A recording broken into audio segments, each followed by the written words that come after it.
Ladies and gentlemen, Craig Ferguson.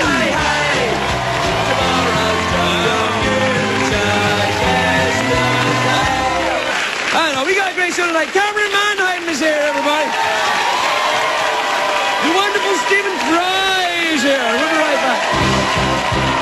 Cameron Mannheim, everybody. We'll be right back with Stephen Fry.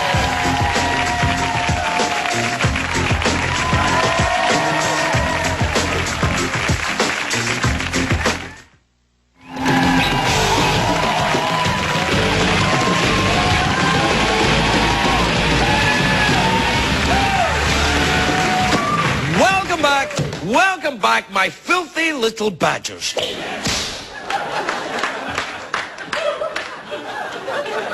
My next guest is one of the funniest men in England. You may know his voice as the narrator of the Harry Potter movies. A million different things. He's very, very clever indeed. His classic sketch comedy show, A Bit of Fry and Laurie, is now available on DVD. Take a look at this clip. What is this? Some sort of game? Do you imagine I've got time to waste walking around thinking that I'm mad? I am mad. Just take my word for it, will you? Let's have a little less lip. Right, so how does this madness of yours manifest itself? Heaven's sake, watch closely.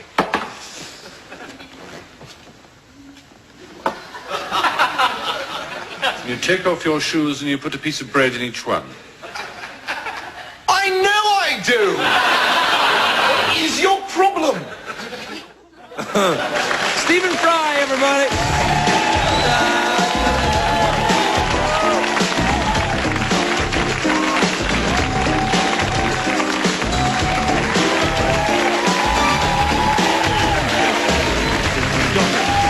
Oh, Stephen.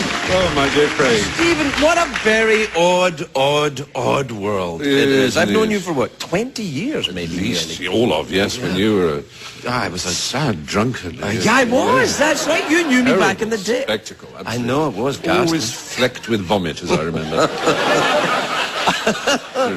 Yeah, good times. Proper teeth instead of these extraordinary. Look at that. These are my real teeth. I know they are. It's one thing you have is good teeth. Yeah, makes me doubt you really are British, because look at that. I got the real thing. Well, they are mine mostly, but they do all sorts of operations on them when you come through immigration.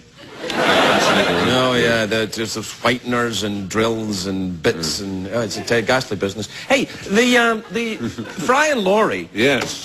Hugh Laurie has become... Macaulay Hugh has become stratospherically important in the world. He's a big-time, huge star out here. He took time off to get a medical degree and a degree in American accents as well, which is... He's very good at it, isn't it? I know, a lot of Americans believe he is American. I know, they get upset when he goes, I say, you know. I know. He's a remarkable actor. I think House is an extraordinary achievement. It's very good, because he does things... I mean, one of the hardest things to do as an actor is to play smart. You actually believe that he is as intelligent as his character is. As you know, most actors...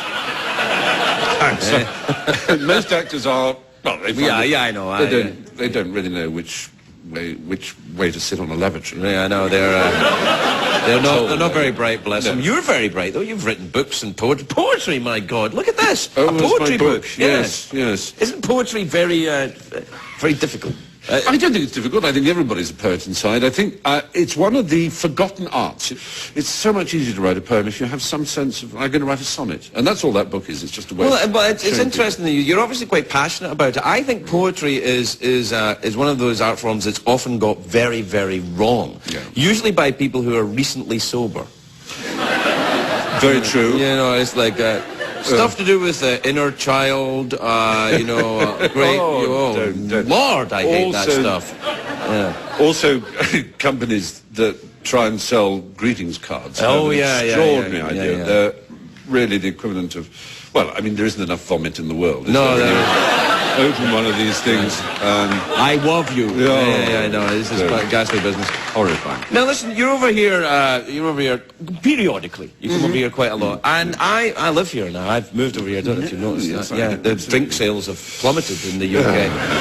What about how's your relationship with the press over there? I always had a very kind of Well, they ignored me, basically, but yeah. I regard being an actor, being in the public eye, as a picnic. We are overpaid, we are overpraised, pampered, and generally speaking, life is very, very good if you're in the public eye in whichever side of the Atlantic you happen to be. Right. But like all picnics, there are wasps. Yes. And the British press are basically wasps. And sometimes you turn up at the picnic and it's great, and then the wasps arrive and you just want to dive into cold water and escape. They make other times you go, nah, it's wasps, you know. Yeah, they're very vicious, the British. They are vicious as wasps can be, and pointless as wasps are. Yeah. You know, as you know, wasps, by the way, not white Anglo-Saxon Protestants. No. Who also can be very annoying at a picnic. I'm sorry. As a white Anglo-Saxon, sort of Jewishy person, I think Protestants, well, I know. Damn them to hell. Yeah, they are already, in fact, aren't they? Well, Protestants? I don't know. I'm one, actually. Are you? Yes. Now, that's a big deal in Glasgow. Yeah, you've got to be one or the other, yeah. We live in a very tribal world all over again. When I was growing up, we had this vague idea that it was all over. This whole business of what religion you were mattering and what you did with your body mattering. And now suddenly everyone wants to smack everybody in the face because they're one religion and one other. Yes, I know. It's everybody in other people's business. I don't like it. It was Yasser Arafat, oddly enough, who said, you wouldn't think necessarily he'd be the one to say it, but he said all religious wars are the history of people arguing over who's got the biggest invisible friend. And that's rather well put. That is lovely, isn't it? I like that. Yeah, we have to take a break. We'll be right back. We'll be right back to Stephen Fry, everybody.